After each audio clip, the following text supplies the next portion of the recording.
Good morning সবাইকে। আজকে সকাল সকাল চলে এসেছি, গেস্ট চলে গেল।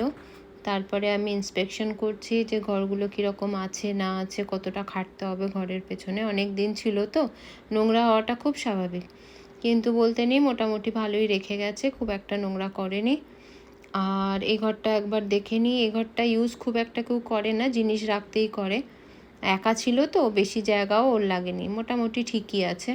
এবার আমি বিছানাটা চাদর ফাদরগুলো তুলে নিই, কারণ এগুলো কাচতে দিয়ে দিতে হবে আমাকে। আজকে দুবার মেশিন চালাতে হবে, কারণ এতদিন ছিল তো আমিও আমার জামা কাপড়গুলো কাচতে পারিনি। বাইরে প্রচুর বৃষ্টি, আর ওপরের 3তলার গেস্টের চাদর, এই চাদর, আমার নিচের বিছানার চাদর, প্লাস আমার এতদিন ধরে 7-10 দিন ধরে জামা কাপড় কাচা হয়নি।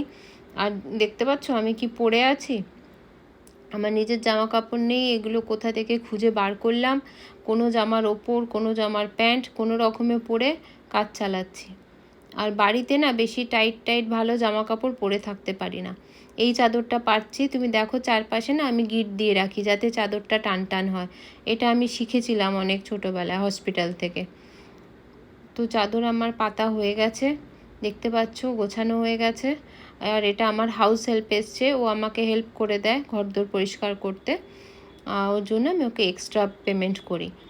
আর আমি মেশিন লাগিয়ে দিচ্ছি, সাবান দিয়ে দিলাম, আর একটু সফটনার আমি বরাবরই দিয়ে আসি, আমার না হলে ওই গন্ধটা খুব ভালো লাগে, আর বর্ষাকালে না হলে খুব গন্ধ হয়ে যায়। আজকে আর কি, আজকে এই অবধি, চলো টাটা, বাই বাই।